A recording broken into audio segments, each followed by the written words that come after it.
Hey guys, uh, number 8 here, back again with a new video. This is basically going to be the first actual content-driven video on this channel. Um, Excited to get things going. So if you guys haven't seen the previous video, it's a good idea to go check that out.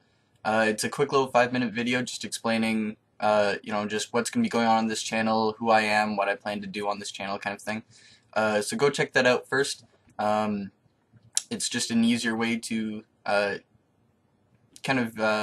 out what's going to be going on before you get into the content in this video. So just go check that out if you really want to. Good idea to do that. That being said, let's get into this. So first TV series that I'm going to be working on, and probably the only one I'm going to be working on for a while now, just until I get my legs under me. I'm going to be just doing a quick little review and my opinion on a TV series called Dark Matter. And kind of the format that I'm going to be doing is kind of give it, just a few minutes, maybe a little bit more, just describing exactly what happened in the episode. Just all the kind of like the major points that happened. So, big spoiler alert on that, and probably most of the episode is going to be a spoiler alert, but I'll probably put an annotation up so that you can skip ahead to just the analysis of the episode, which will be a little less spoiler heavy than the actual synopsis or summary of what happened. So you can skip right ahead to that, or you can stay and, if you don't really care, or if you've already seen the episodes, then, you can stay and listen for that. So that's the format we're going to be running for now, at least, until things change, until I start figuring out what a better system is with just kind of on my own, and then with your input as well, what you guys would like to see. So, first of all, what is Dark Matter? Dark Matter is a science fiction TV series based off of the comic book by Joseph Mallozzi and Paul Mully. Joseph Mallozzi and Paul Mully are very popular in the science fiction world. They wrote a heck of a lot for the Stargate franchises, Stargate, SG-1, and so on. All the other Stargates, pretty much. They've been a huge part of kind of the science fiction community. So when I heard that they were making a TV series all on their own and not just writing for one, I thought that was pretty cool. That initially piqued my interest. So Dark Matter is a science fiction TV series, which is kind of set in what I call, I don't know if it's the official, I doubt it's the official title of it or name for it, but I call it a neo-dystopian future, which is kind of different than the way people normally think of dystopian futures. So when you think dystopian futures, you tend to think of kind of like wastelands like you see in Fallout, or you tend to think of just completely deserted, a completely deserted planet, or planets where there's just like small bands of people or groups of people, and they're basically all that's left. Neo-dystopian is kind of different. It kind of adds a sense of, there's a huge class division, and it tends to be a little more almost steampunk, but not quite. It's set in the future instead of in the past. So that's kind of the difference there. That's kind of the way that I see it. It's kind of the way that I picture it, and that's the name I use for it. I haven't done the research for what the actual official term is. It's officially just labeled the science fiction TV series, but that can be applied to anything. So I call it set in a neo-dystopian future, which is just kind of a fancy way of saying that it's in the future and life is not what it seems to be. So yeah, the show centers around, or follows, 6 main characters and 1 supporting character. And this is another thing which really piqued my interest. TV series, unless it's kind of like a sitcom, usually you don't see a TV series which does not have a lead character, which does not have a lead actor. You do spend a little more time seeing things through one person's point of view, or through one person's kind of personality, following them, but there's no actual real lead character, which is very interesting. So 6 main characters, no lead character, and 1 supporting character. So that piqued my interest. Those are always the shows that I enjoy watching. Those are the shows that I get interested in, is shows that take a risk, that do things that most other shows don't do, and are willing to take that risk, willing to make that gamble. I find those shows much more interesting, not only because it's something different, but also because you know, I'm more invested in them because I want them to do better, because they're doing something different, they're doing something which might change how the industry works. So yeah, I'm always happy with that. So the cast is, I'm not going to say it's an all-star cast. It's not an all-star Canadian cast, but it's pretty darn close. So it's led by an all-Canadian cast, and they're pretty much all of them are mainstays, or kind of, you know, really big names in Canadian TV.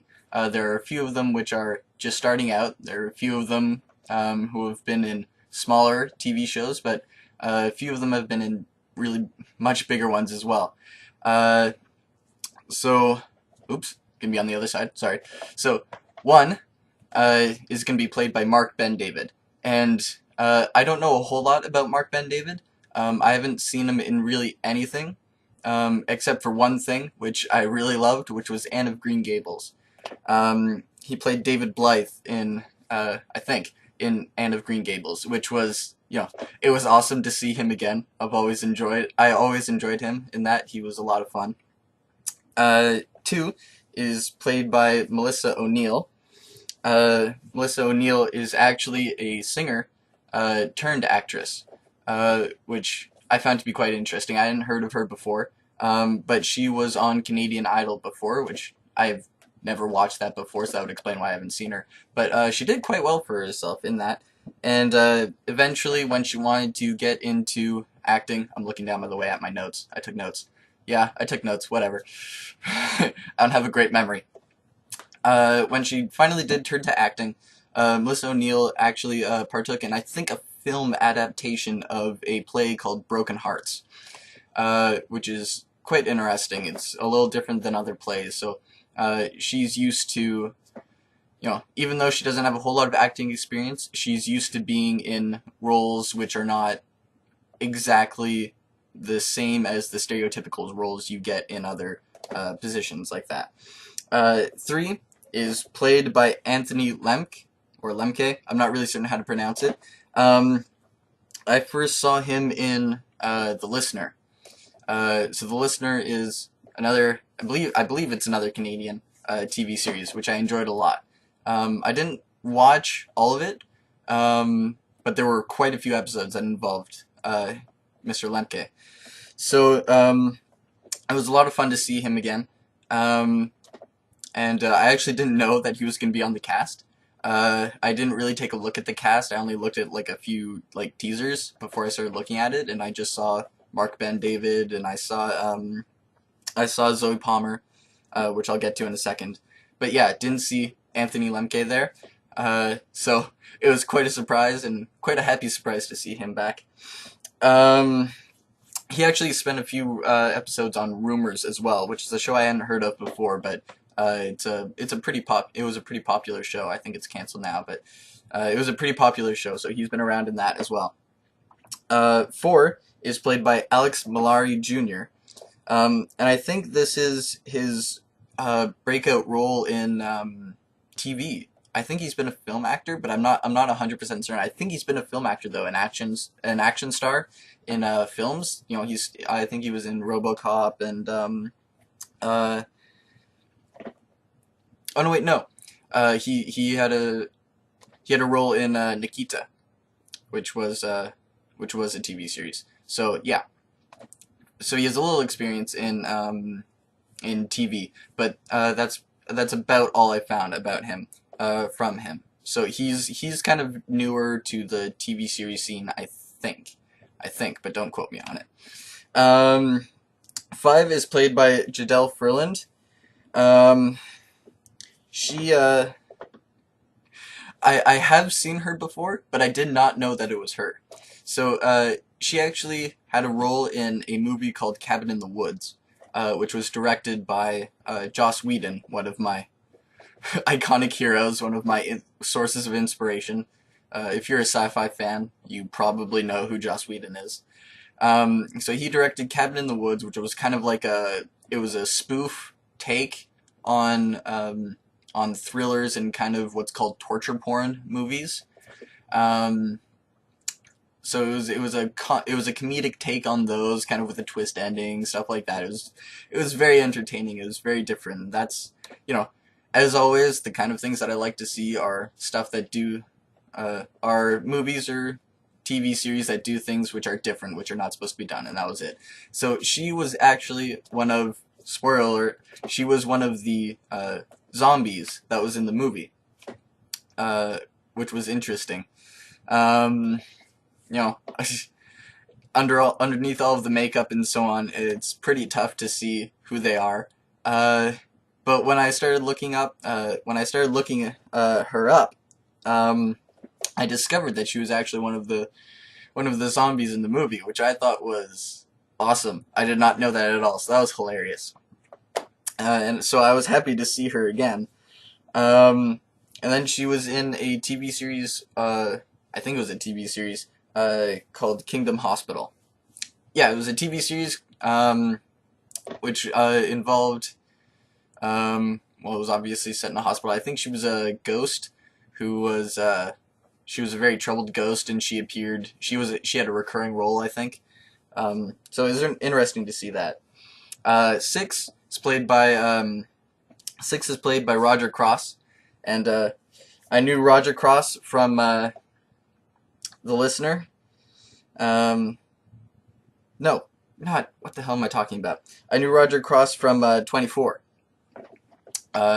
He had a, I don't know if it was a recurring role, but he spent quite a few episodes in 24.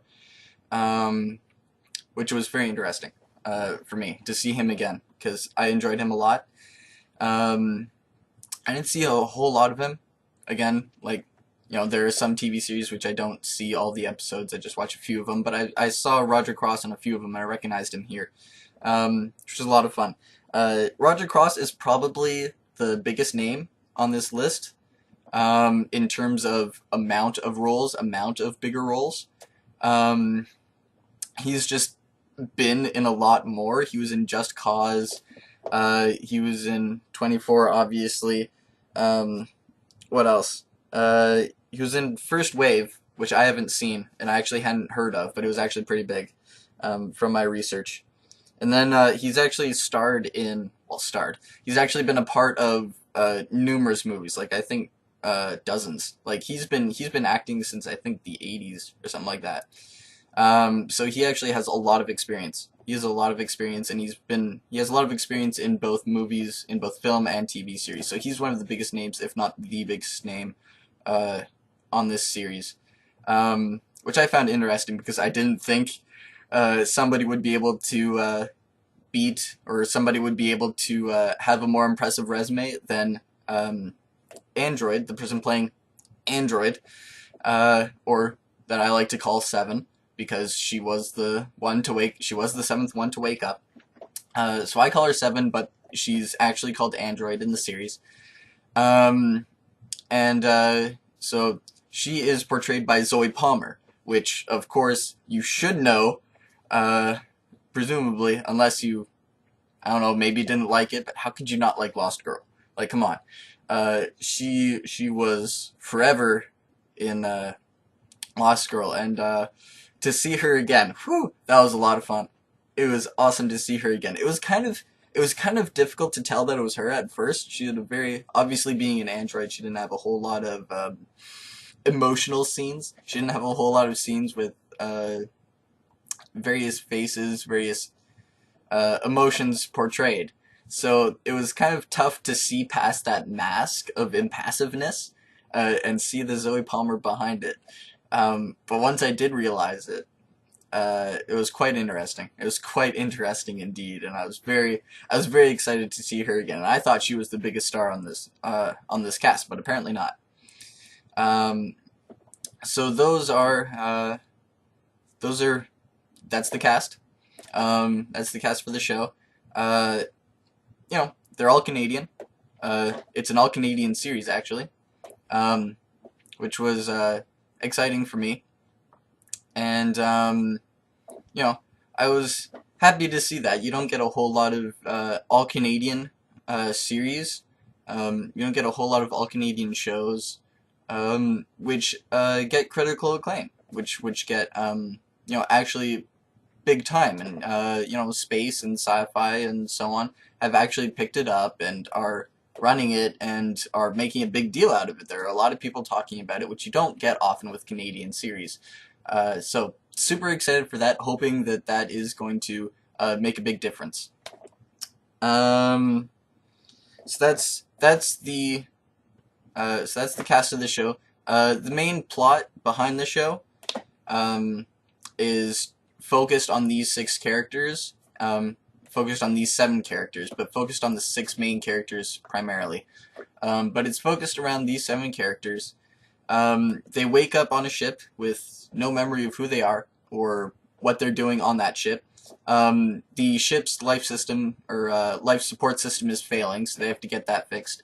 And it focuses around these 6 characters as they attempt to, first of all, survive from attacks by unknown people. It's focused around the dynamics between the characters, their shared experiences together, and of course the dangers that they face. And it's just it's focused around them just trying to learn their backstories, trying to learn who they are, what kind of person that they are, and then there are a whole bunch of twists and turns along the way. So that's the main plot of the story. That's the main storyline, is people trying to learn who they are, basically, which is quite interesting. It was an interesting take on the amnesia role, having it happen to multiple people, but not a huge group. Like, it's a small group. You don't see that often. So I was interested in that. So yeah, so starting, first of all, we're getting pretty late now. Oh man. Alright, well, I think I'm gonna have to end the episode here. I was planning, or end the video here. I was planning on kind of detailing the video, or detailing the episode, but I don't want the video to go on too long, so I think I'll make this another short introduction into the series, is what I think I'm gonna do. There's probably gonna be some choppy editing in between there. There's a long pause in between there, so I'm probably gonna do some editing on that. So apologies for that if it doesn't look all that great, but I'll do the best I can. So until then, until the next episode, I'll see you guys later. Have a nice day.